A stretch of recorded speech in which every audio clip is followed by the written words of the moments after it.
Hi there to all the 2014 business management students and my fellow BizMan teachers. I'm John Mitchell and I'm here just filming another version of Whiteboard Wednesday.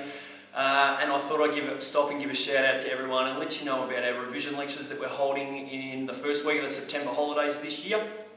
Adam and I ran some revision lectures last year and they were a real success, and we've had a lot of other students, been overwhelmed actually with a lot of other students requesting them in their area. So we've decided to hold 5 this year. We're going to hold them in Melbourne, Geelong, Berwick, Ballarat and Warrnambool. So we'd love to see you all there.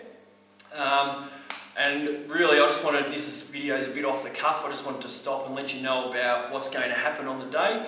So really there's going to be 3 main focuses on the day. We're going to go through the Unit 3 content where we look at the 3 outcomes in Unit 3. We're going to then look at the Unit 4 content and look at the 2 outcomes in Unit 4. And then there's going to be a main focus on the exam. This really is revision, but it's an exam preparation lecture where we're going to focus on how to approach certain questions in the exam, how the exams have been marked in the past. We don't know how it's going to be marked in the future. We don't know what's going to be honoured in the future, but we can look at the past and go, well, this is how they've been assessed, these particular questions, and this is what we've learned. And hopefully that should really give an inkling into how it's going to be marked in the future. So to give you an example, last year one of the first questions was to name 2 characteristics of a large-scale organisation, and so many students put large market share. Now that's written in some of the textbooks, but it's actually not allowed. It's marked as incorrect in the exam, so that's important to know. Another example is when we had to compare the centralised and decentralised approaches to employee relations in Australia. Now, so many students really struggle with that, but actually last year it was done much better. But there were students that were okay at it and they'd get it sort of a 2, maybe a 3 out of 4. And then there were students that were brilliant, really knew their stuff and were absolutely amazing. Some of the best answers I have read, but they only got 2 out of 4 because they only gave the similarities and not the differences, or vice versa.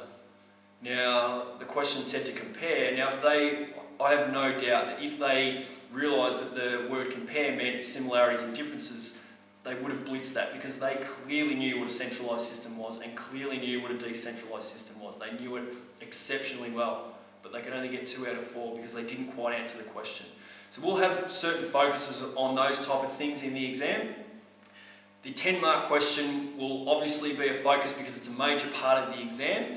And students really struggle with that. It's only a really new concept, or reasonably new concept in the exam.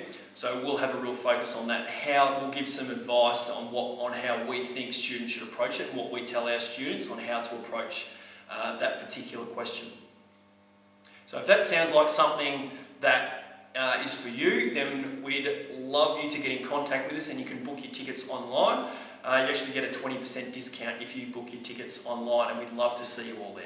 And the last thing I want to say to you is that your decisions will determine your destiny in this subject. And what I mean by that is all the decisions that you've made throughout the year, whether it be to study or not study, attend all classes or to sit in class and listen or to muck around in class, whatever decisions you've made throughout the year, that's probably determined where you are sitting right now in this subject.